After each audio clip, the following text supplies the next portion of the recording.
Hey, and welcome to Kutzer EDU. I'm Faith, a middle school science teacher turned ed tech coach, and I'm here to help educators like you save time and engage students with meaningful, real world connections in your classroom. If you've ever had one of those students who finishes all the assignments early, but you don't want to make them feel punished with extra work, this video is for you. Today, I'm going to show you how to turn early finisher time into a chance for students to build future ready skills using tech tools that adapt to any subject or grade level.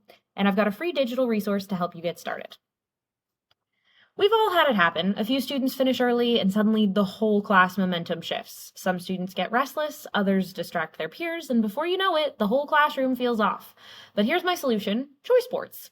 A 2023 study found that giving students structured choice in their learning not only kept them on task, but it boosted their self-regulation skills, which directly links to long-term academic success. I personally feel that self-regulation is one of those skills that I need to be teaching my students, even if it's not in our standards. The older we get, the harder it is to learn self-regulation, so teaching students how to handle themselves when no one is monitoring them is really important to do now. And when those choices can include digital creativity and problem-solving tasks, students can start practicing skills that are likely to be most in demand for future careers, like innovation, critical thinking, digital literacy. So early finisher work isn't just filler. Done right, it should extend student learning.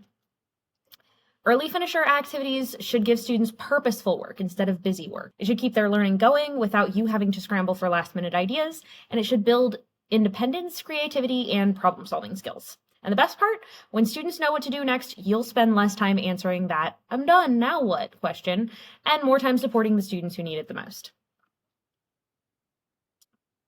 In my class, I have an early finisher choice board. It's a menu of activities students can pick from when they're done with their required work. It looks like this. Each option is engaging, standards aligned, and easy for students to complete independently. I have mine with things that the students will still find fun, but to give them a little extra motivation, I do offer extra credit when they get things off of the board.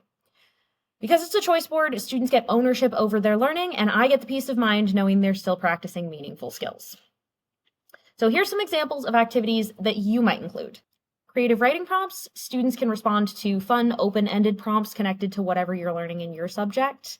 They can do STEM challenges, quick design challenges using materials that they already have at their desk. There's a lot of things that you can Google with pencils and paper clips and things they would already have around. You could do current events connections. Students can read short articles and reflect on how it connects to what they're learning. This is especially useful if you teach a general education classroom or social studies.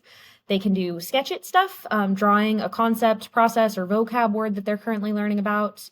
Peer teaching, anything that they could create that could be used to teach someone else, like a mini poster, video, comic strip about the concept that they're learning to review or skill practice. Digital games or simulations using something that you have vetted online to review for them. And then passion project time is always a great one for them. A lot of kids have things that they're already working on. I have one kid that is super into trying to create an online store to sell his 3D printed models. So when he needs something to do with his extra time after he finishes early, he's always welcome to go and work on his online store. Or you could just have students research a topic that they're curious about and share one new fact that they've learned with you. These activities are quick, meaningful, and flexible across all grade levels and subjects. Or instead of traditional paper-based tasks, you can try these techie early finisher ideas. AI buddies, students can use a classroom-safe AI tool to generate quiz questions, analogies, or examples about the lesson that they're learning. Check out my video, How Teachers Can Work with AI, for more tips on guiding students through AI use ethically. Another idea, they can use a Canva or book creator to design an infographic or a mini ebook to teach about a concept that they're learning. You can give them interactive simulations. This is really great for me because I teach science. I give them virtual labs and PhET simulations to apply what they've learned. They can do video reflections. You can have them record a quick flip response answering, "What's one way I could use this in the real world?" Or you can have them work on all of these things and build it into a portfolio. They can upload their early finisher tasks into a Google site, turning that extra time into an evolving showcase of their learning. This is especially great for middle school students. A lot of my students are getting ready to apply for specialty high schools that are going to want to see a portfolio of their work like that. Some tips to help you with this. Keep your activities short. This will vary with the age of your students, but mine are about 5 minutes long. I don't want it to be too short because I offer extra credit and I don't want it to be something they can rush through and turn in 100 points of extra credit. But if it takes too long, they tend to not finish it. Offer a balance of creative, academic, and skill-based options for different types of learners.